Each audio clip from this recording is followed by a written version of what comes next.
Hello, today we're making a troll, so stick around. I'm from Sweden, and our old and mysterious Swedish forests are inhabited by a lot of creatures, including moose, bear, wolf and järv, and also trolls, of course. Even though no one's ever seen them, we know they exist, and that they're not just a figment of our collective imagination. Maybe. Today's sculpture is influenced by the Swedish painter John Bauer, whose depiction of trolls have become important in the way that people in Sweden have imagined these elusive creatures for decades. And as you can plainly see with both of your eyes, I decided to start sculpting the head first, to make sure that I was heading in the right direction before moving on to the rest of the body. Trolls are mischievous creatures, and they like to pull a prank, or spela ett spratt, as we say in Sweden. So I made sure to make the facial expression convey that feeling. You know, pretty much just making the face look as punchable as possible. When the face was done, then it was time to make an armature for the body. So I cut off 3 pieces from my aluminum accordion and rammed 2 of them into my cork sculpting handle and attached them using some thinner aluminum wires. The 3rd piece that would become the arms were attached a bit higher up on the body. And finally, some super glue. I made sure to bulk up the armature with a healthy amount of aluminum foil. That way I wouldn't have to use as much clay later on, and since aluminum foil is much cheaper than clay, and I'm poor, it's a no-brainer. I slapped on a first layer of clay across the entire armature. Nothing fancy, just covering up the foil and making sure that the clay is evenly spread out before moving on to more specific parts of the body. I attached 2 pieces of clay, one on each of the short and stubby legs that would become the shoes. And then some ragtaggedy ankle warmers to keep our troll warm during the long and cold winters. And to keep them in place, I twirled some thin clay ropes around the ankles. And when the feet area were done, then it was time to give the pants some more love and attention. I would imagine that living on the in the forest would expose your soul as well as your clothes to a lot of wear and tear. And to visualize that, I decided to add a couple of patches to the pants. Also to underline the importance of repairing your clothes and not just throwing them away. Then the feet and leg were done, but the belly was looking a bit too skinny. So I added a bit more clay that I gently rubbed and reshaped into a big, beautiful bear gut on our bad boy. I used the John Bauer painting as a reference for the clothing, as well as the overall design of our troll. He managed to give these creatures such a mysterious and mythical vibe, and I don't want to stray too far away from that. I mean, why be original? It's always such a joyous occasion to add a head to the body, and to see your creation slowly come alive right before your eyes. It's something that really makes me happy. But unfortunately, I had run out of clay, so the happiness was short-lived.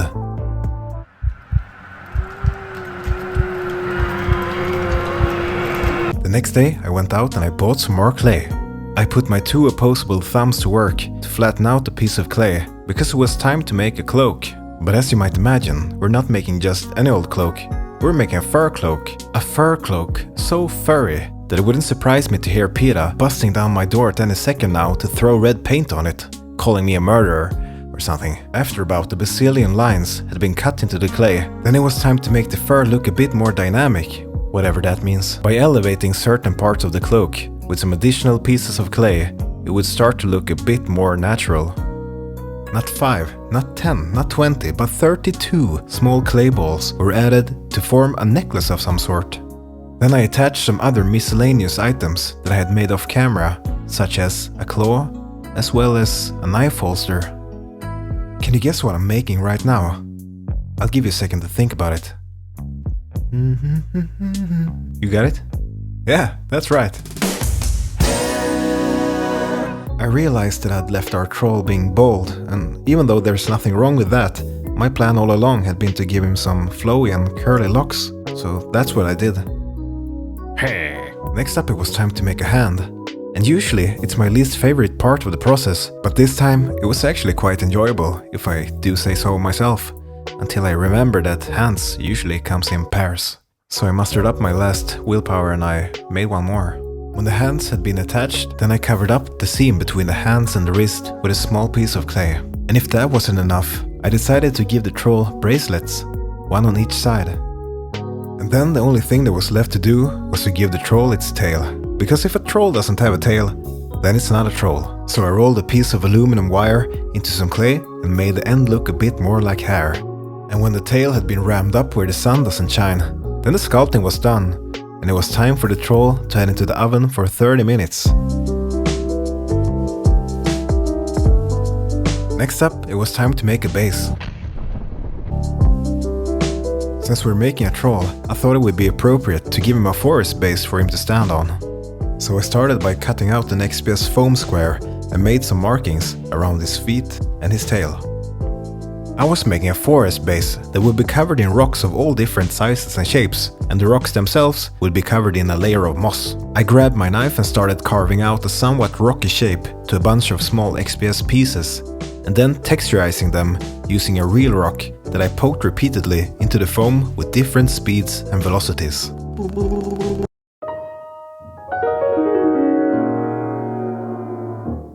Then I proceeded to glue every rock, stone and pebble onto the base as randomly as I could to make sure that it wouldn't get a uniform look.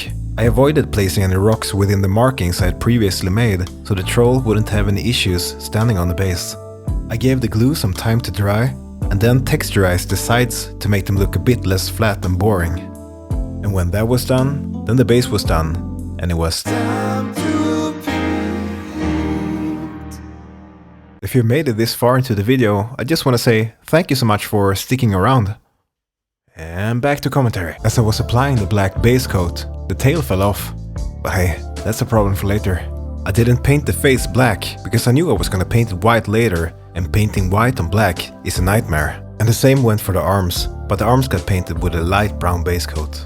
I painted the clothing on the torso with a darker brown, and when that color had dried, I stippled on a couple of layers of highlight. That way I would get some nice looking highlights, as well as giving the clothes the worn appearance that I was after. And speaking of worn appearance, the pants as well as the shoes got dry brushed with a light brown. Then some lighter highlights were added to the top half of the shoes, while the bottom half got some splashes of a light purple painted on it. I decided to paint the arms in a way to make them look a bit hairy. First a layer of orange, then followed by a huge amount of thin lines painted with a watered down off-white color. And the necklace got painted with individual colors on each of the separate pieces. Then it was time to paint the hair, which got dry brushed with a very light grey that had a touch of brown in it, and a layer of reddish brown was applied here and there for some color variation. Lastly, some thin off-white lines were painted to tie the other colors together. I gave the bracelets on both of the wrists a coat of gold before moving on to painting the fur cloak. The process was similar to the pants, starting out with the same light brown color dry brushed onto the entire cloak, but compared to the pants, I was a bit more heavy-handed with the highlights, painting the most elevated parts of the fur much brighter than the midtones and the shadows to achieve a big contrast between them. And I'm really excited about the way it turned out. The final thing to paint on the sculpture was the face. The white base coat were already in place, but I needed to fill all the crevices with black lines. As previously mentioned, painting white over black is kind of a nightmare, so I made sure to take my sweet time so I wouldn't have to repaint so much white. Then painting the sculpture was done, and the only thing that was left to do was to reattach the tail to the rest of the body. And then it was time to paint the base. I started by covering the entire thing in a black base coat. And when that layer had dried, then I proceeded to dry brush the base grey in multiple steps, progressively getting lighter and lighter. After the final layer of highlights had been applied, then I added a splash of brown on a select few of the rocks. Then the painting was done, and it was time to start adding some flock to the base.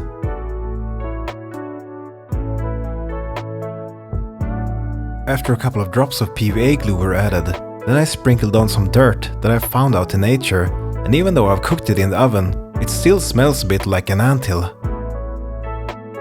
Some darker green flock were added here and there, around the rocks, as well as on the forest floor.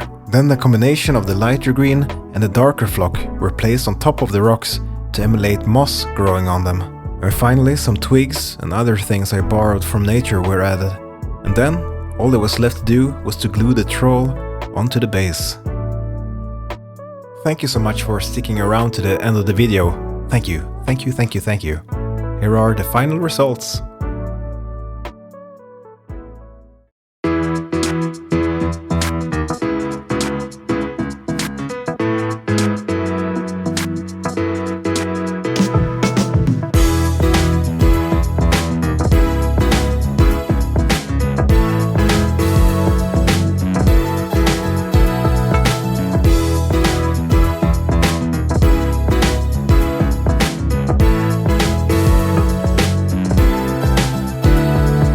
you like this video and you feel like you don't want to miss any other video that I'm gonna release, please consider subscribing if you haven't already.